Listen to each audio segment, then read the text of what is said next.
better stuff and more logical watching television. I can watch a television program and I'll drift off the program, you know, in my mind, onto the music that I've been writing. Because I'm not concentrating so hard and doing it, ideas come easier.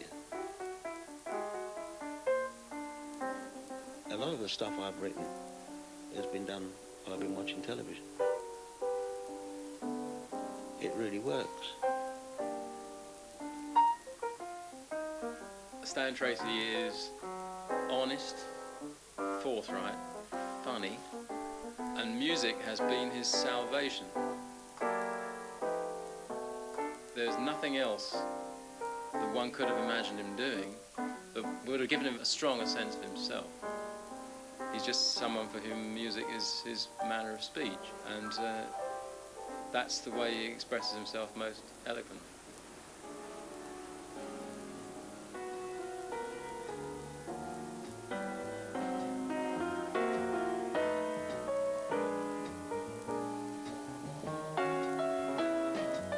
He's original, he's exciting, and he's got that indefinable thing that makes this music what it is. It's the antithesis of conservatism, something that you hear in James P. Johnson, you know, playing striped piano in Harlem at the beginning of the century. It's what jazz is about. We don't hear it in everybody, but Stan's got it. Whitney Ballett called it the sound of surprise, and that is still what it is.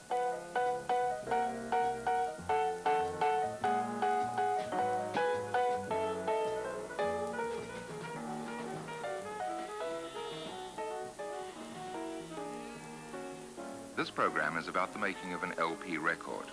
This is the first big band LP by Stan Tracey, voted Britain's #1 jazz pianist. Tracey is probably best known as accompanist to many visiting American jazz musicians, but Tracey is much more than that. Over the years, he has not only become a superb pianist in his own right, but also an interesting jazz composer.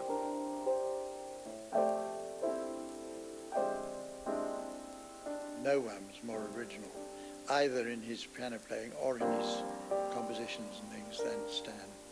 And therefore he's bound to be up there at the top in the history books of jazz in the future.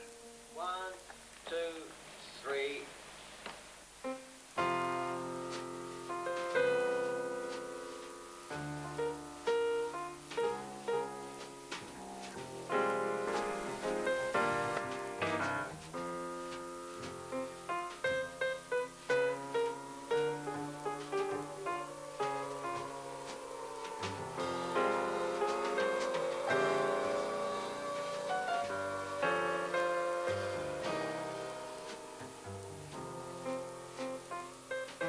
I became interested in music because people upstairs had a radio. We didn't. The reason we didn't have a radio is if my father wasn't there, you know, he was hardly there. So, you know, he didn't care about having a radio or not. As soon as I heard a band, I would go out into the hall and listen to the whole program.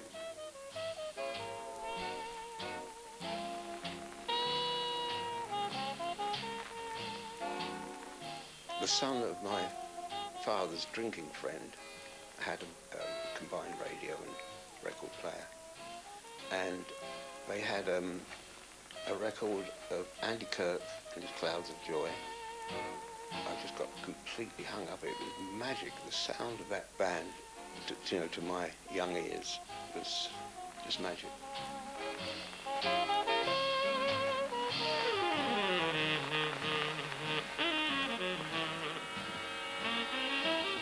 We had a piano, but it was absolute crap. It was out of tune, it was impossible. There was a shop that sold accordions, and I really got hung up on the appearance, you know, glittering, and so they bought me an accordion.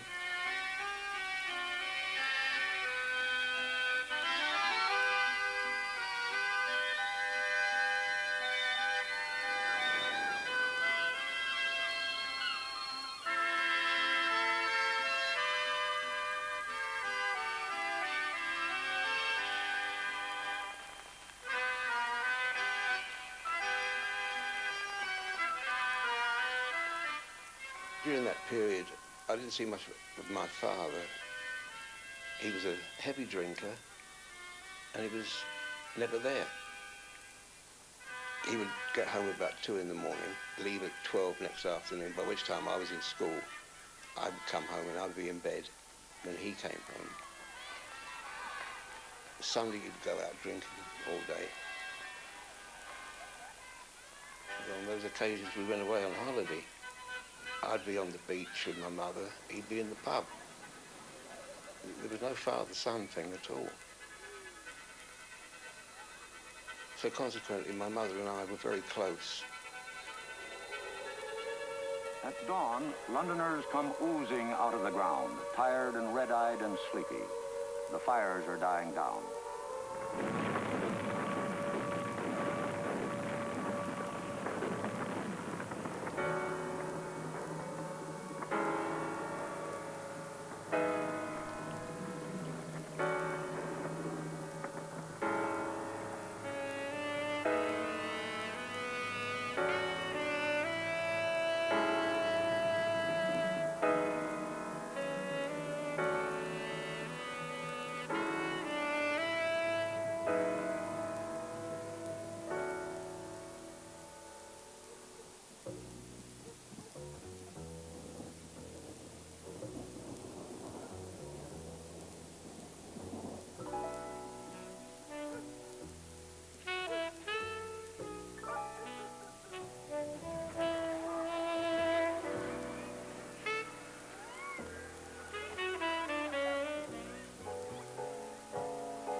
My mother didn't want me to be evacuated.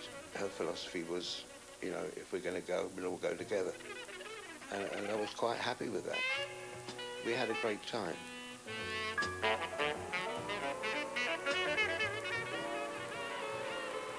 I loved it. If there wasn't an air raid one night, I would be disappointed. My mother used to take the Daily Express, which had us winning the war every day. And I believe this completely because I've been brought up on a diet of B movies where only the bad guys get killed.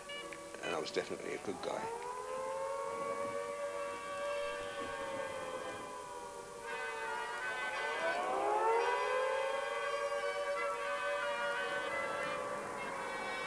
London raises her head, shakes the debris of the night from her hair, and takes stock of the damage done.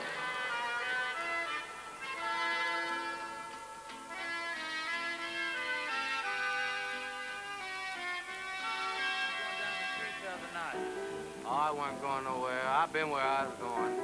That's all right. I didn't see you just from out of sight. Man, I'd sure like to latch on to some of that boogie-woogie tonight. You need some of that fat. Well, while I was on it, so some of the guys used to, you know, they used to have a wine at gramophone. It wasn't until I heard boogie-woogie that I decided that the piano was what I wanted to play. You remember Doc and old beat me daddy's flag. Man, it's better than chicken fried and bacon grease. Come along with me, boys. It's down the road a piece. The only reason I went on to piano is because of this boogie-woogie thing. And then I had to earn a living, so I stayed on piano. But I don't care whether you play a piano or a kazoo. If you got something to say, then it'll come out, you know.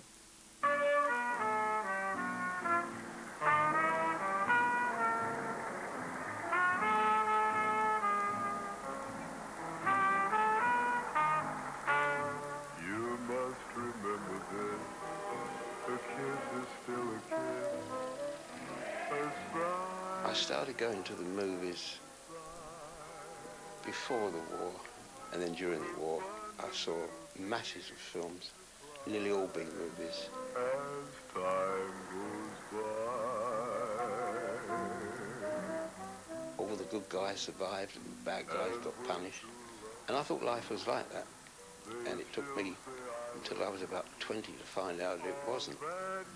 What finally convinced me that life wasn't a boogie movie was when I got my call-up papers and I gave an incorrect address in the B movie hope that they wouldn't catch up with me. Oh dear, we can't find him. Oliver, never mind. We were in Carlisle at one time, and 2 RAF military police came in and wanted to cart me off there and then. I saw on some notice board or other, they're looking for people to volunteer to join RAF gang show. And I was on draft for India, and I thought, I don't want to go to India. So I applied for this gang show. I was called up and was asked if I'd like to work in the mail room, which I didn't much want to do. But I went into the mail room, and there, sitting there, was the man I was to know as Stan Tracey. His hair was always falling in his eyes, which infuriated all the officers. Get that man the haircut. Because I worked in the mailroom with him for a while, I realized he was the laziest creature on earth, except when we got into the canteen, and he would get to the piano. And untaught by anybody, he would start to play, and it was magical. Magical. BBC had a show band at that time, and Bill McGuffey was the brilliant pianist, and he said to Stan, he watched Stan, and he came over and said, you know something, you'll never ever turn into a good pianist with that posture of yours. You'll never make it. And Stan said to him, you're missing a finger, you don't stand a chance. He had no finger on. You long for oolong like I long for oolong, baby.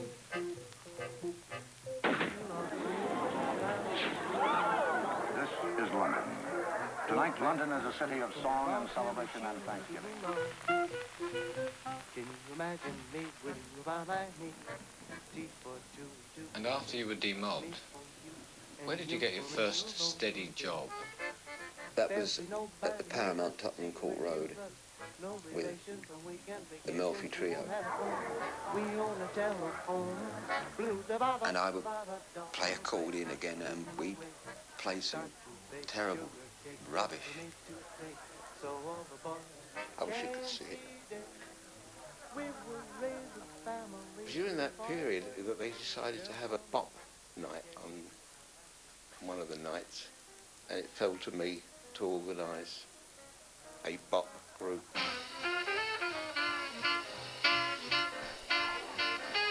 One of the people I asked to do these nights was a drummer called Laurie Morgan.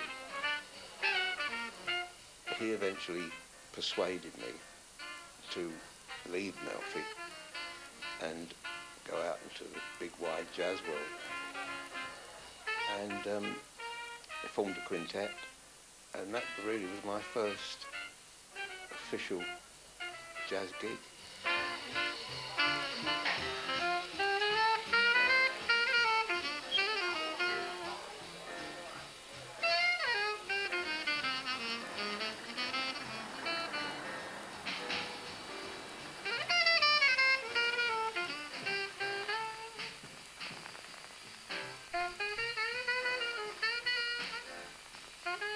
What I liked about Stan was he was always interested in new things, experimental things.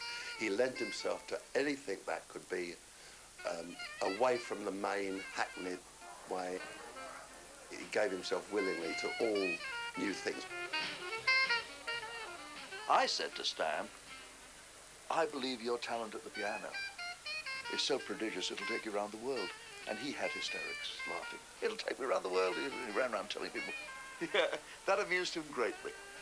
And of course, it did.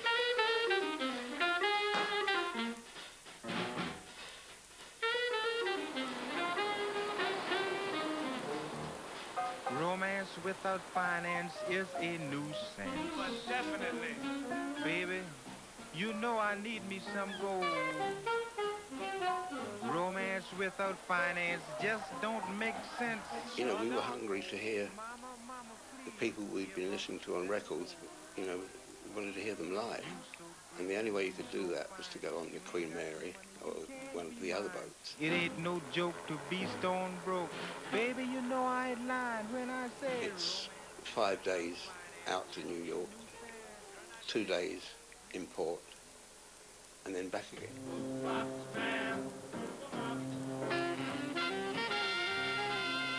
know, Birdland was operating, and for $1, I could hear all these guys for about 4 or 5 hours a night. People like the original Parker Gillespie quintet with Bud Powell, Tommy Potter and Max Roach.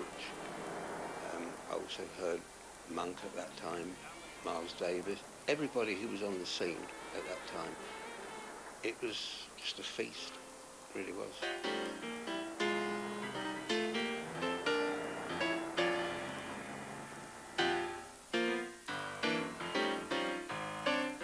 I would check it all out, and eventually it would sort of boil down to definitely him.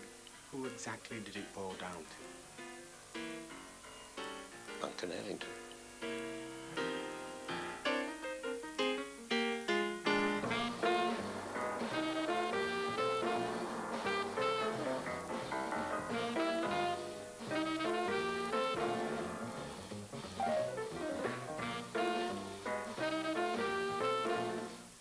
I think Stan's background musically was really rooted in two principal American figures, and one's Thelonious Monk and the other's Duke Ellington.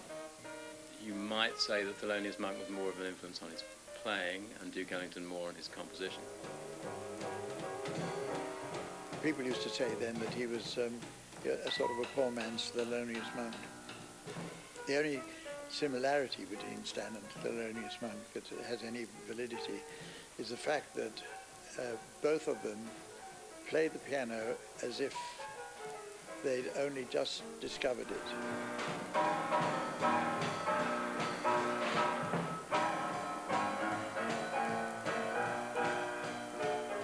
He juggled around with harmony and melody and rhythm. So out came a new Stan Tracey piano playing, arranging sound.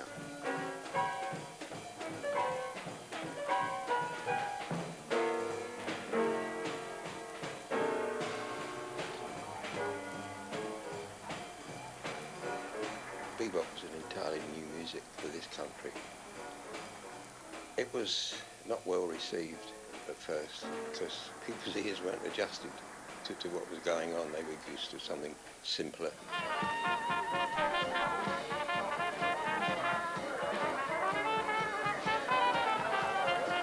The different aspects of the jazz scene tended to revolve around a basic polarity between modernists and traditionalists.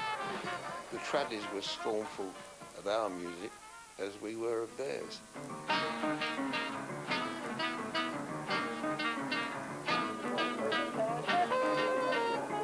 They dressed differently, their way of talking was different, the people they hung out with was different. Bruce Turner, who was a trad player, became interested in bebop and, you know, was working around, but he went back with Humphrey Lyttelton to do a gig with him. It caused a sensation, it caused a riot. And the students at the university in Birmingham came to a concert, and they used to have concerts there which were very traditional in style. And they held up a banner saying, "Go home, dirty bopper." Go home, dirty bopper. You know, if that tells you something about the situation.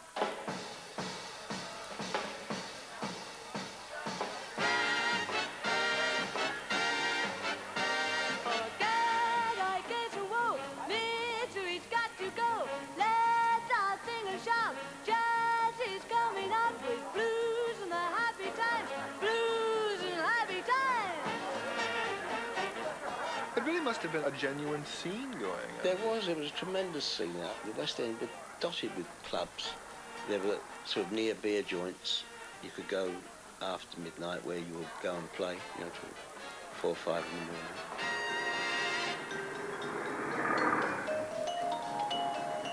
Were you making it? Yeah, miraculously, £2.10 from the Flamingo used to last a long time. The Ted Heath thing was obviously a departure from this. Yeah. What was that, October 57 you joined? September, I think it was. September.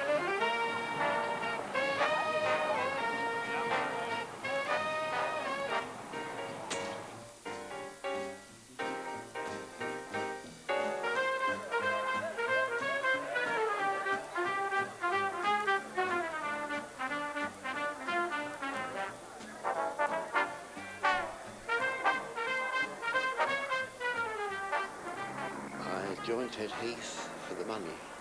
It was between 80 and 120 a week, which in those days was a lot of money. He would be up very, very late at night, and it was very lucky that he had a neighbour up the top that was also up very, very, very late at night.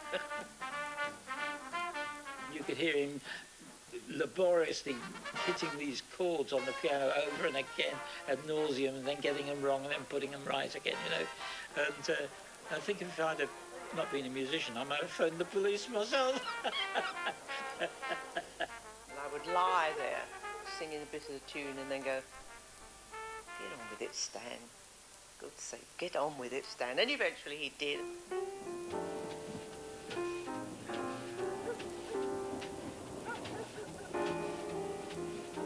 You had your first date under your own name while you were still with Ted, is that right? Because you had that showcase album. Oh, right, yeah.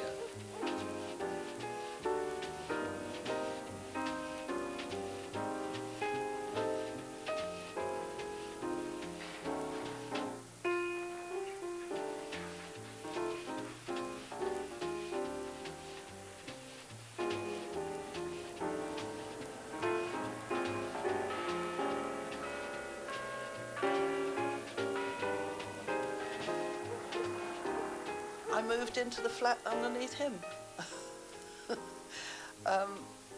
I was married already, my marriage was flagging.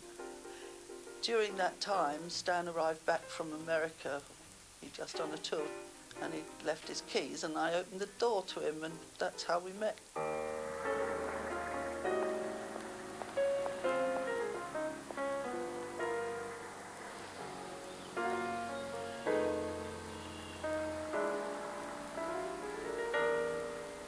Jackie was PR for the London label.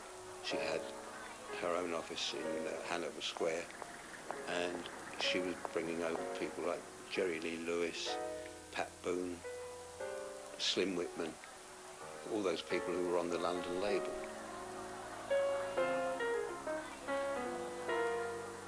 I was hearing more jazz, getting more respect for that, realising how little talent these other people had, and they were all being treated like royalty and making loads of money, and it sort of rankled a bit. I made 2 albums for Stan while I was there. I influenced people to make a jazz album. You know, she was hell-bent on getting me somewhere. And, you know, she made all these things happen. I never had a thought about any of it. She did it all. All I had to do was do it.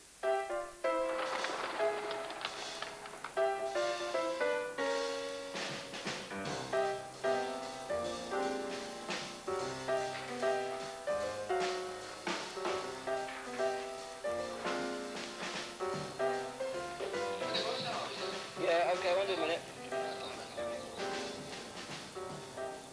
The trajectory of Stan's work has been pretty consistent. He developed this particular style early on. If you listen to his records in the 50s, there was a great one called Little Clunk. He just sounded completely different to any other British piano player, and I think Stan's own playing, because he had this completely sort of cantankerous and independent, to hell with it, this is what I'm doing approach to his music. Like, this is what I'm doing because I can't do anything else.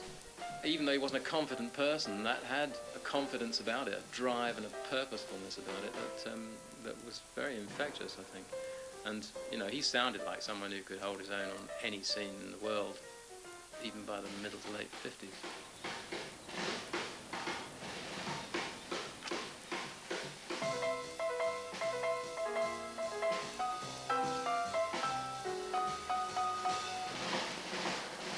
Soho. Life after dark with an enamel gloss and the cracks showing. Garish, gay, avaricious, and a little sleazy at the edges.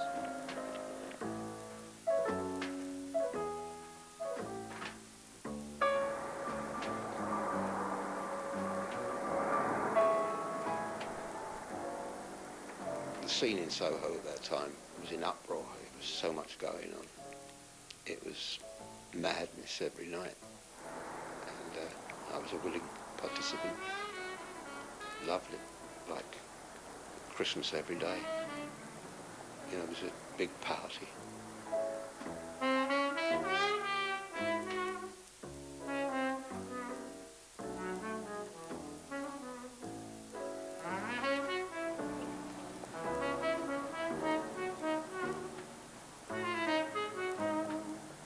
Musically, it was the most exciting and rewarding experience I could have had at that time. You know, playing with all the giants at that time. Accompanying Ben Webster in this programme is 3/4 of the Ronnie Scott Quartet. In fact, let's meet the members of said trio. First of all, on piano, of course, is Stan Tracey.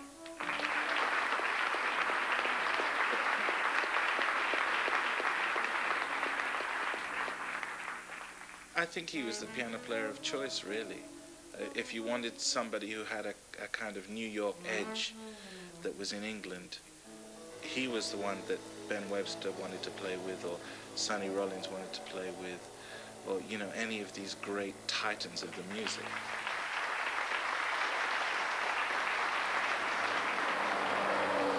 Number 39, Gerrard Street, Soho, basement. During the day, it still looks much like the taxi driver's hangout it was until 1959, when it became the first club in Britain to provide modern jazz 7 nights a week, and the policy of bringing in top American stars to play with the best in British jazz. The list of American stars who appeared at the club reads like a jazz who's who.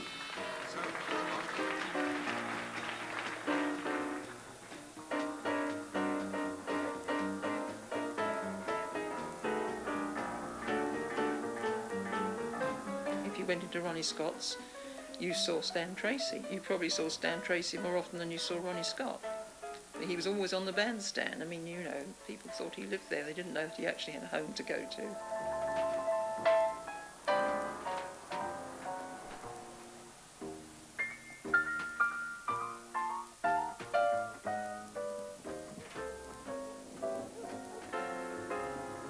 I left Decca at the end of '59 to start a family, because I was then 30 years old, and I was with Stan, but we were still legally married to other people.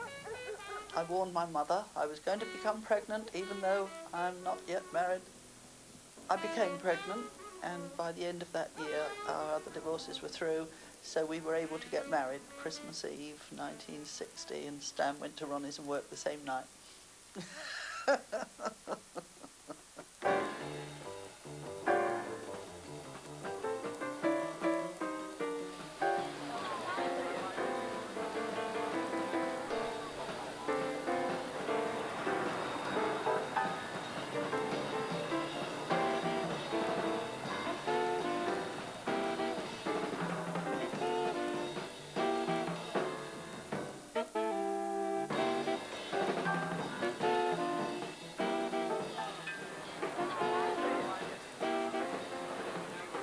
A record by Roland Kirk, recorded at Ronnie Scott's live. It's a bootleg, and Stan Tracey's playing on that. And the whole record is amazing. It's one of those where you just listen in awe, and it just changes everything. And Stan Tracey's on that. You know, Stan's the man.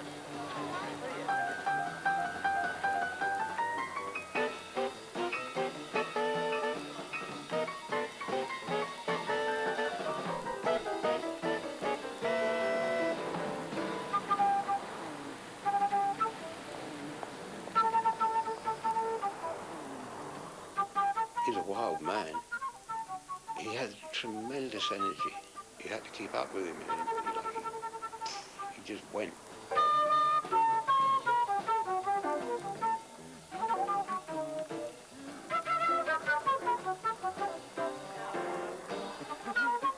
His closing number was the Whistle Man. He gave out whistles and kazoos, and everyone in the club had these whistles. The club was totally euphoric with Stan clumping away wildly, and the police chose to do a raid at exactly that moment. Roland Kirk, as you probably know, was blind and in full stream, and everybody, here comes the whistle man, the whole club roaring and whistling and shouting. So they went up and tried to pull at his clothes, and of course Roland just thought it was fans and patted them on the helmet and said, yeah man, yeah, just blow your whistle man, and they were blowing their whistles, but failing to stop the session at all, just adding to it.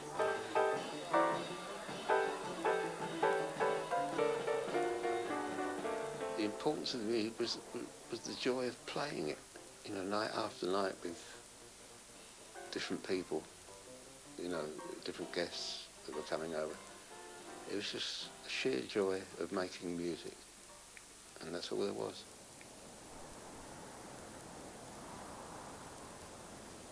No, in my life, you know, apart from family, that's all there was in my life. That's all I was interested in, was getting back down to the club and playing again.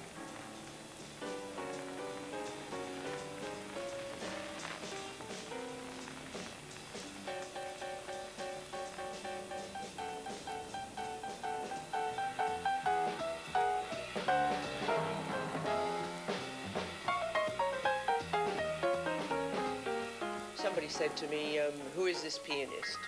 I would know Stan's sound within a bar or two. He embraces and loves that piano. Sits there, his whole body and thoughts becomes part of that piano.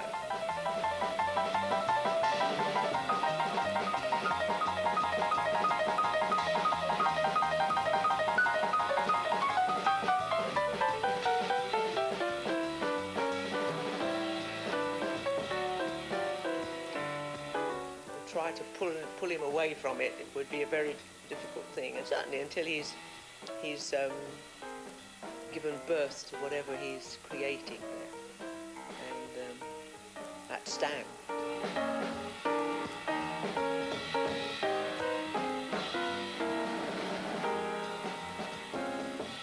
The way I feel about jazz is that it's a reflection of what's happened to you, your experience of life, and the emotions that you've known. When you're playing, you know, you sort of start out and it builds up a picture, and the picture suggests something else, and you call on those experiences and those emotions to say what you have musically. If you've never had that feeling, you can't say it. Stan is not a guy to socialise very much. We don't go out visiting, we don't have visitors, very, very rarely. But in those days, I guess his favourites are just the 2 or 3 that he actually invited home.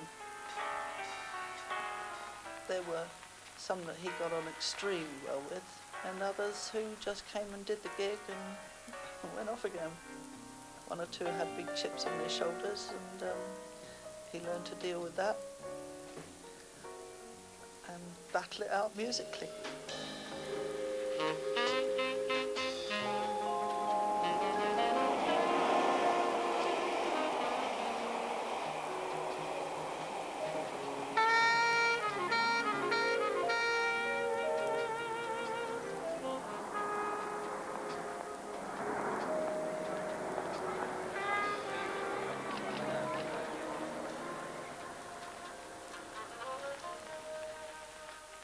It's easier to name the ones I didn't get on with.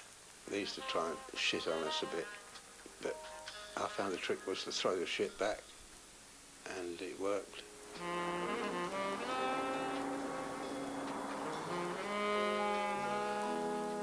Stan Getz, I didn't get on with. Nobody got on with Stan Getz. And Getz slagged off the rhythm section, and I just stood up and shouted bollocks, and he was as sweet as a nut after that. You just have to let him know that you ain't gonna roll over. I always said that Stan Getz was the sort of guy who washed his hands before he had a piss, because he had such a high regard for that particular part of his anatomy.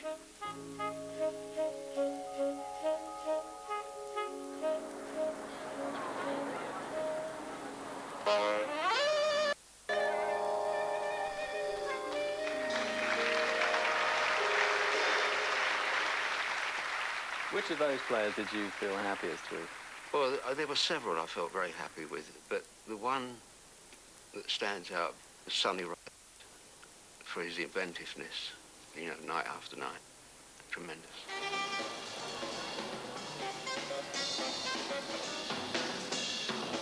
You never really knew what to expect. There was so much invention going on that it really didn't matter. It was quite a fantastic experience.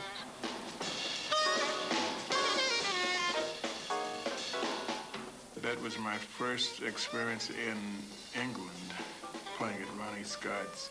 I felt quite at home there, actually.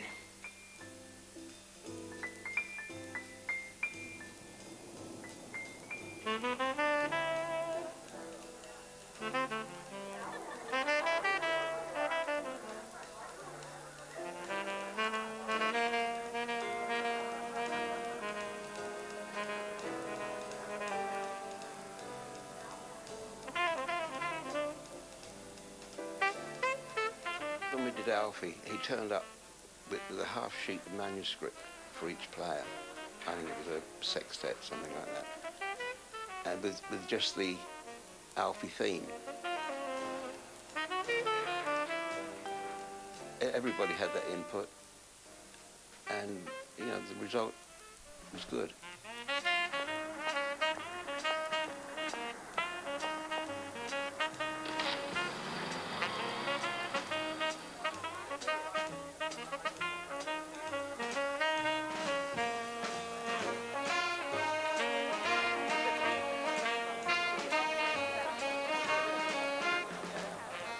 Rollins would take his time coming all around the club playing and join Stan on the stage and play one number for an hour.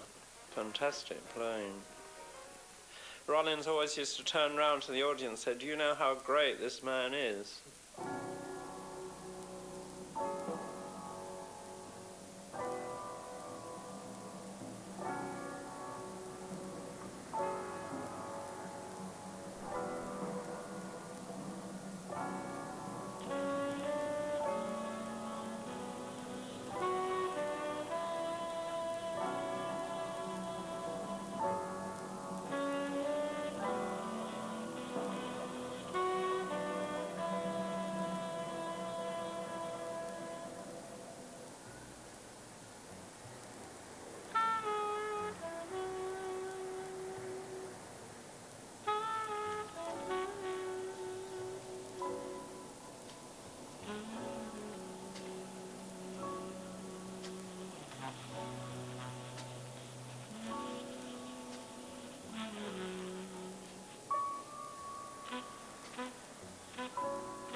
I remember him saying when I first interviewed him, he would go back on that night bus to Streatham at 3 o'clock in the morning or whatever, and those ideas from whoever it was, Lucky Thompson or Sonny Rollins or Stan Getz or anyone, some of them coming to him in aggressive and disagreeable ways because he didn't get on with the people who were on the bandstand, some of them coming in very, very fruitful and collaborative ways. All these things fed into his way of hearing melody and thinking about new approaches to melody. And I don't think it's coincidental that some of the best melodies he ever wrote, which were on Undermilk Wood, were written during that period.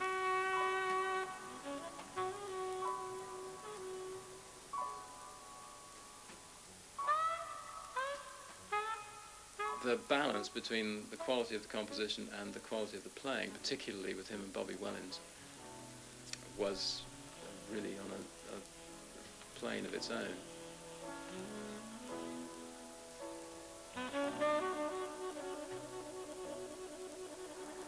In those days it was all down to music and very little else happened. I mean, until the children left school probably, we'd never had a holiday. Stan couldn't even afford a taxi after he'd finished work at 3 every night. He used to walk to the embankment and get the all-night bus.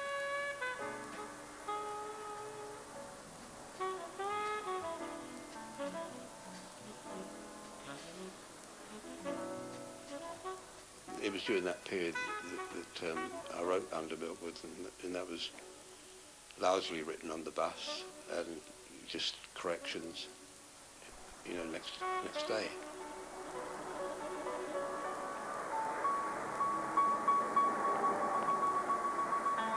Jackie had got hold of a double album of Under Milkwood, and I fell in love with it immediately. And at that time, it was thought to be a good thing if you had a hook. So I thought, hey, here's a lovely hook.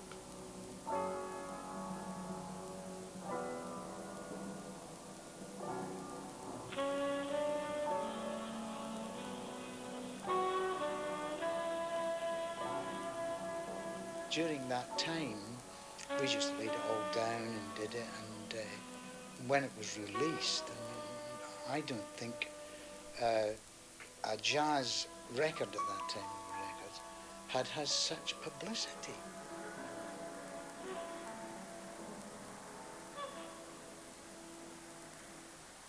I still see it printed.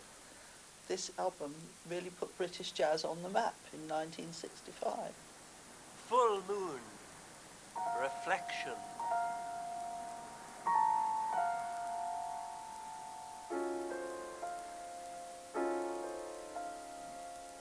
Fish on the rocks. Stars in the lake.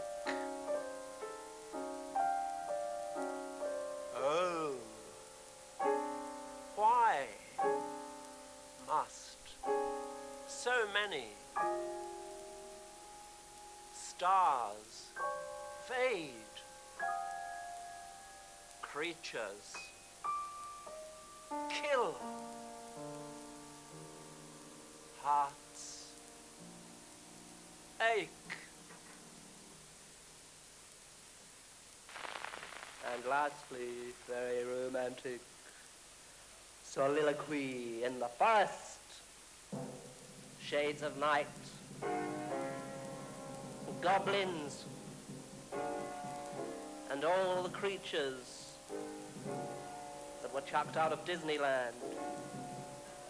As a troupe that was on the road a lot, our heyday was 1960 to 65 or 6, because each of them was becoming quite a star, and Bobby and Stan both had periods of heavy drug problems around that time. Even unto my very nest, with intent to dishonorably... Yeah, I mean, I was dropping Drinamul by the handful. You know, in order to keep going at that pace, you can't do it on a sensible diet of fruit juice. You've got to find another source to give you that extra boost.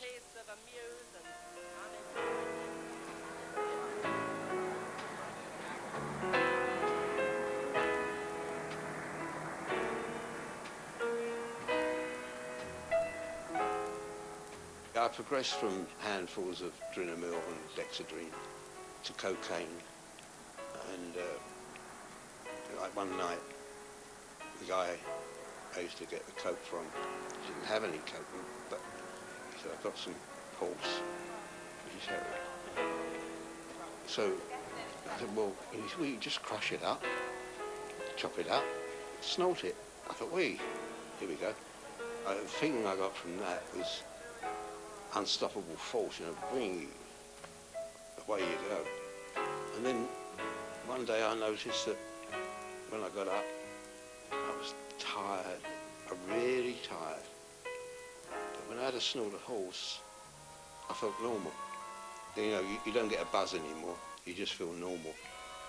So that's when I started getting messed up on that. You know, I was taking it just to stay normal.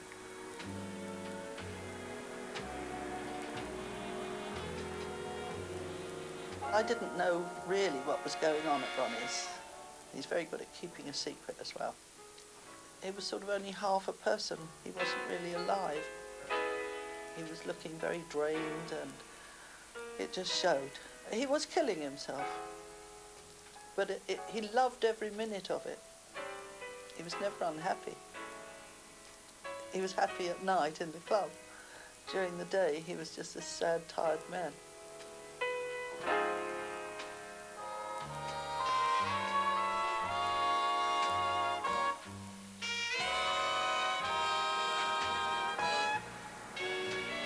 The solo album made for Lansdowne, I got hold of a whole pile of coke and heroin. The more you snort, the more you reach a level you think, no, it needs to go like that a bit. And then, oh no, it's too, no, you want to go back there. So, you know, that particular album, I was off snorting all the time, you know. No, I'm not happy about it.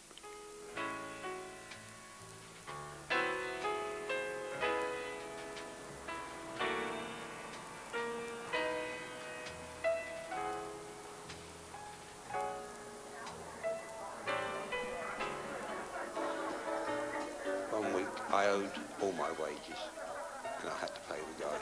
And I tried to con Jackie that, you know, they used to sell the Sunday morning papers outside Lions. And I said, oh, pickpocket, took all my money. You know, and, oh yeah. Eventually, I had to take it upon myself because he didn't want to leave Ronnie's. We didn't row about it, but as soon as I made it clear that he was really too tired to do this for any longer, he agreed, and I went to the club and saw Pete and said, I really think Stan ought to stop for a while, you know, look at the state he's in.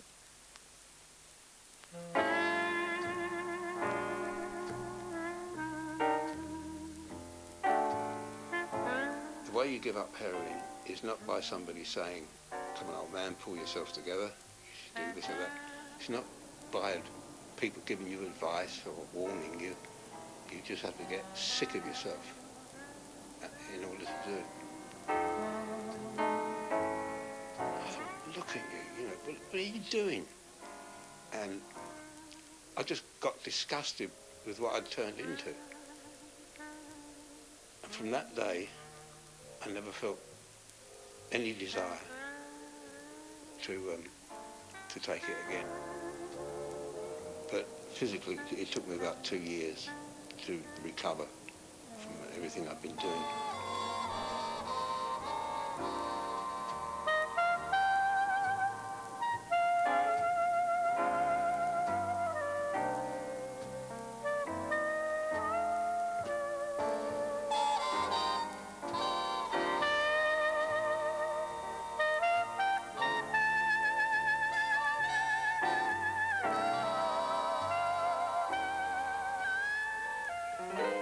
Does life still look like a B-movie to you? More like cinema verite, I'd say.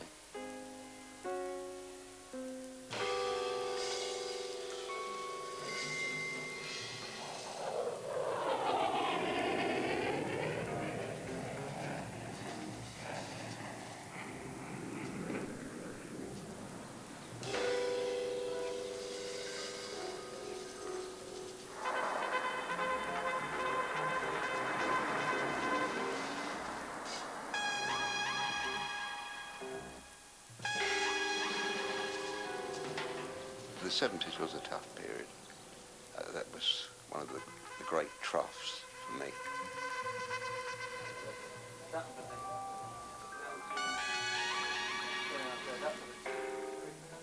A lot of the stuff that Miles Davis was doing at that time was very influential. Weather Report came up. Those bands really set the agenda, I think, for the way that young musicians wanted to play from then on. And for people who wanted to play more traditional acoustic jazz, the work was drying up, and there was less and less interest taken in them. And that was the point at which Stan Tracey, of course, considered giving up the business altogether.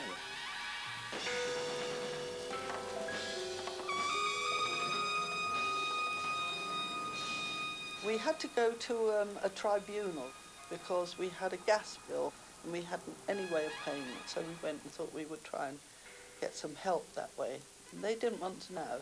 He'd just come out of Ronnie's, he'd earned lots of awards, top pianist and all of that. Means nothing. He was told to find another career. And it was through that, it hurt him so much inside. I hadn't realised how much.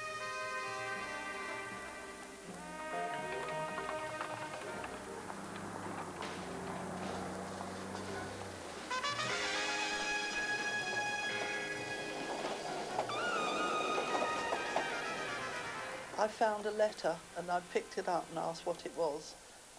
And he said, oh, the application to be a postman. I said, for who? And he said, for me. I said, no, you're not. You're not a postman.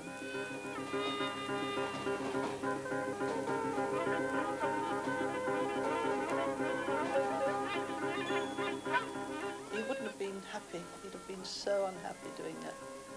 And he couldn't give up music. That's when we started all these other things going, because it was desperation.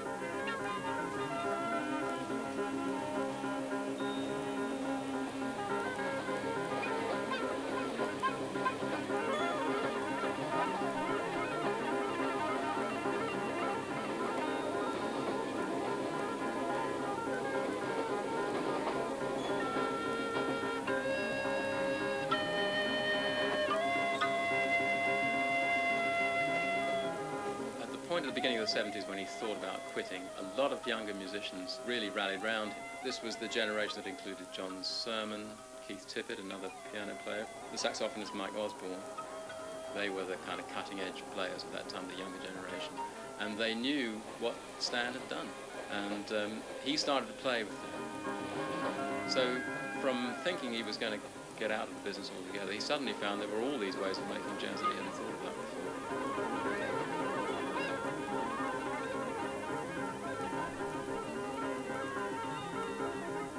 I was really attracted to the sound that he got from the piano, and you see, we're both pianists, so the logistics of it, to get two compatible pianos together, is not so easy. But as luck would have it, he rang me and said, listen, Keith, at the moment I've got two pianos in my house, two grand pianos for a bit. Do come over.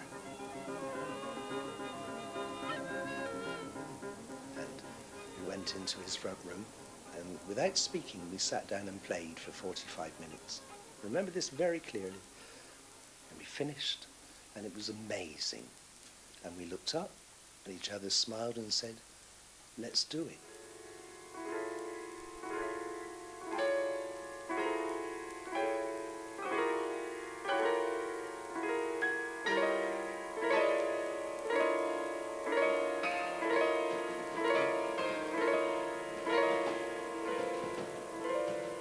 My association with Keith and John was a happy one, and I enjoyed working with them.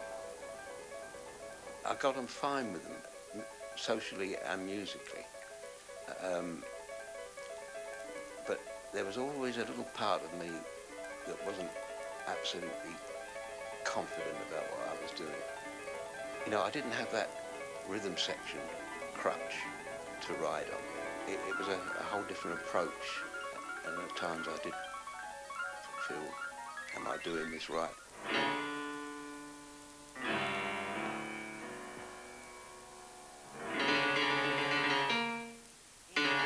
On that particular night that the show went out, Paul Gonzalez was staying with a friend. Paul had been playing with Ellington for years and was deep into that type of music, and he knew that I was as well. My friend told me that Paul was upset that I was playing that music.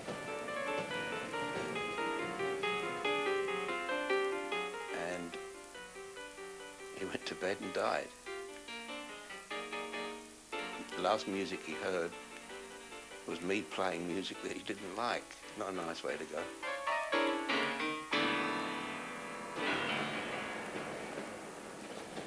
That was an aspect of his playing that never would have emerged, I think, unless the scene that he was part of was really up against it. Mike Osborne! Mike Osborne!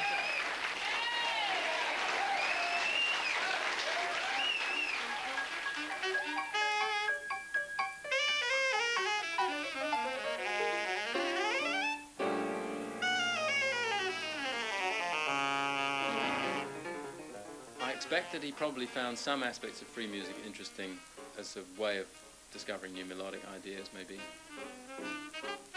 But I don't think his heart was ever really in it. I think Stan is someone who developed the essential aspects of his music very early on, and they were rooted in song forms. That is the language that Stan is most comfortable with. He'll do all kinds of things with it, and he'll take a sledgehammer to it, really, at times. But the song is in there.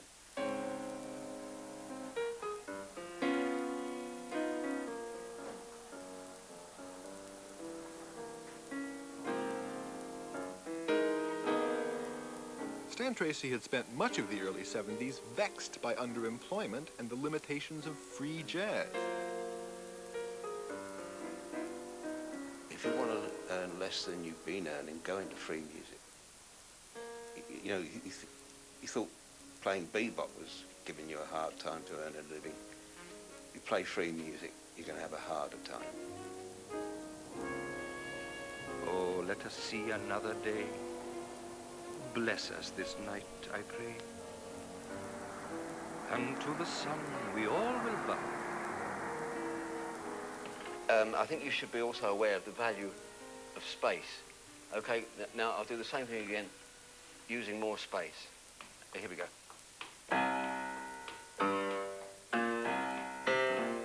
Yeah, in 74-5, things started to pick up a bit.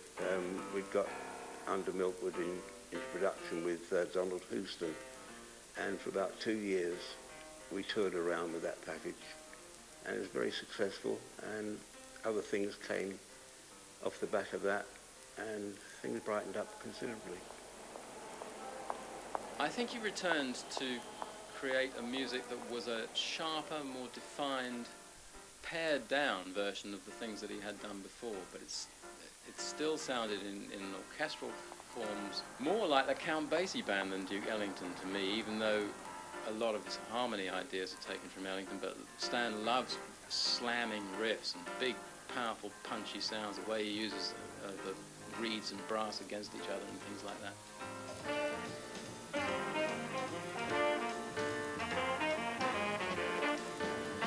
I think there was a stripping down of those elements to their most exciting, visceral forms, and they swung like anything. He'd kind of toyed with these other things and come back thinking, well, at least it's shown me what the real essential of what I'm interested in is.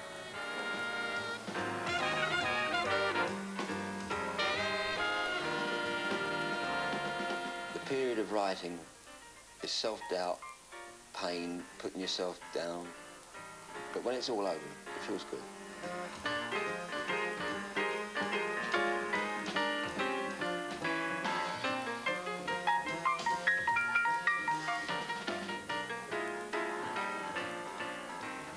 I guess I did do quite a bit of writing during that period.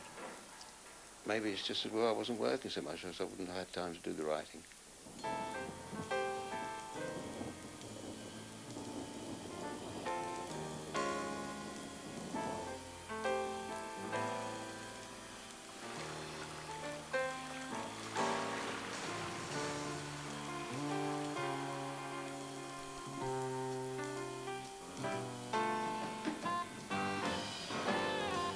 This is, you know, the 80s now, and there's supposed to be this jazz renaissance.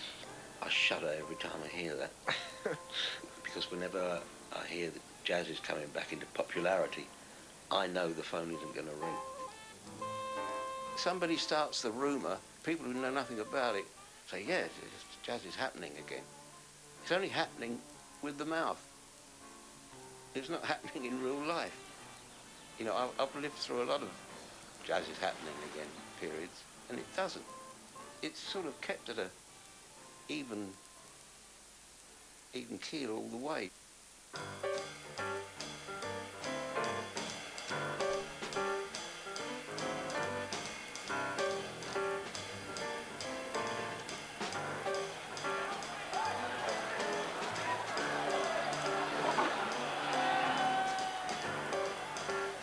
Jazz has gone through periods of being fashionable through its entire history, usually for some reason that's to do with nothing to do with the music at all, but that was one of them.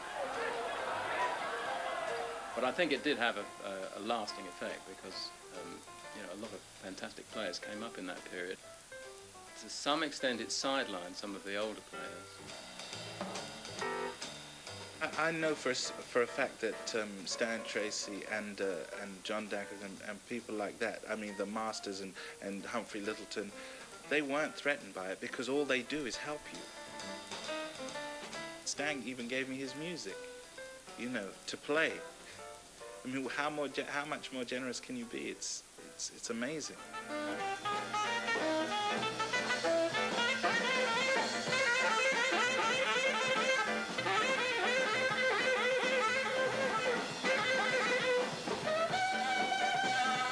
Stan had a positive effect on our generation. He would invite a youngster to be in his band. You know, have somebody from that generation who'd played with Roland Kirk, Sonny Rollins, and who was willing to give youngsters a chance to work with him. Of course it had an effect on us. There could be a gig at the end of the rainbow. You know, if we practiced hard enough, we could be playing on one of Stan Tracey's records.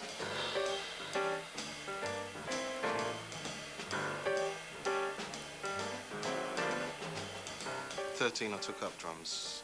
I decided I'm going to play drums. So Stan's drummer, Brian Spring, was awesome to watch, you know. Brian phoned me up and said, I'm leaving. I knew Clark's and he knew the music backwards.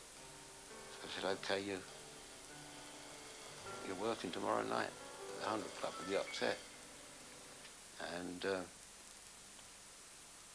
been with me ever since.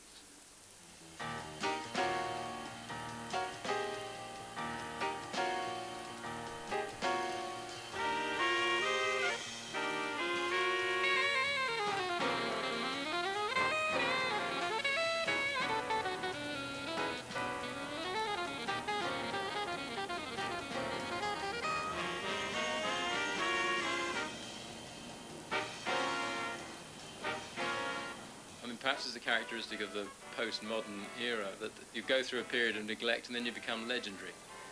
And he has become legendary because he's great and he's been around that long, and he played with people who are long dead and who are the great figures of jazz. So almost for that reason, aside of anything he actually produces, there's an audience for what he does.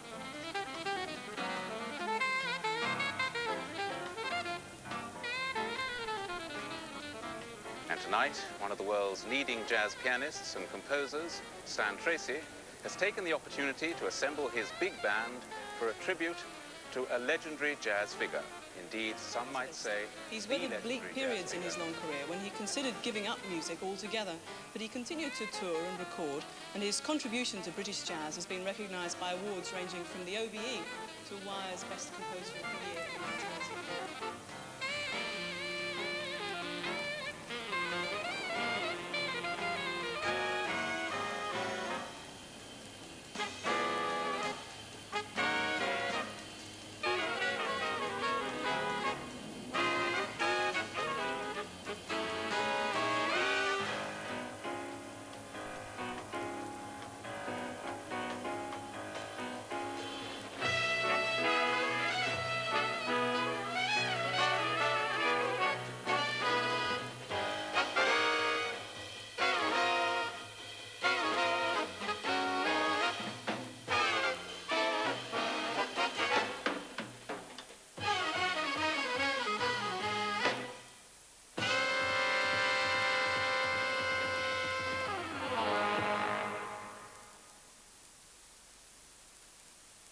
He doesn't mind where he lives. He has no real interest in anything around him. This is all going to sound as though I'm putting him down, but I'm not. It's a fact. As he's got older and not working so much, it's become television. A wild man. My hand against every man. I don't want to fight. I just want to know. I want to know where I came from. What I am. I want to know if I was ever wanted, if I was ever loved. Who am I?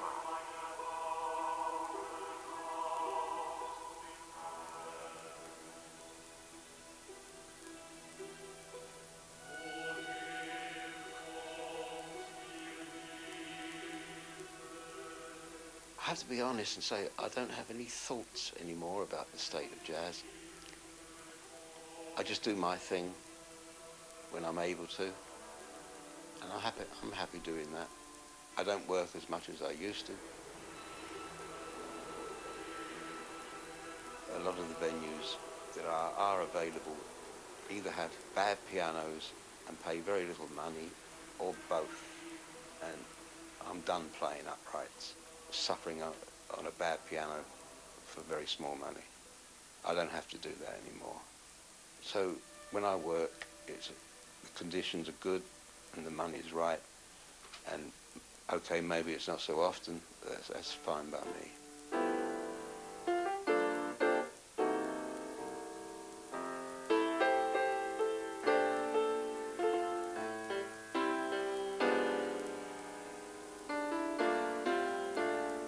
I'm devoid of ambition all my life.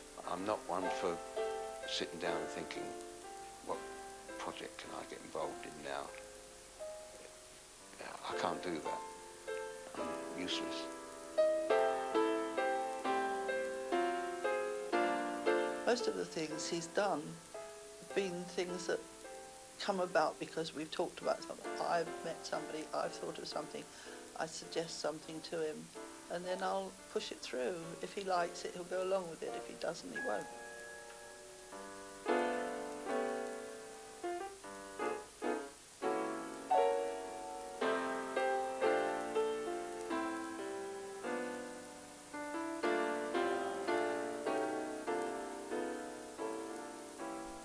I think when people look back on British jazz in the 20th century and going into the 21st, Stan's contribution has been to prove that a player from the British scene at a time when nobody thought British players could do anything very much, could do it with as much assurance and bravura and confidence as the Americans were doing it. And by doing that, I think he gave confidence to everyone who heard him play, because he just proved it was possible.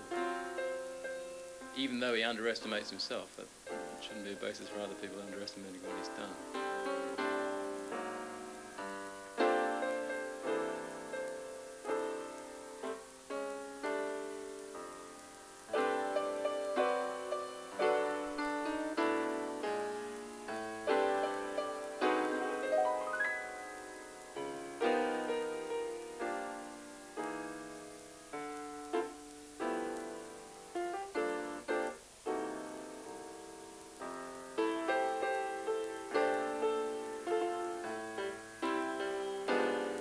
I still feel the same way about it. I'm a little fussy about the money. But I still feel the same way about the music. I mean, somewhere deep inside, the crusty cynicism is still the bright-eyed lad thinking, hey, this is great.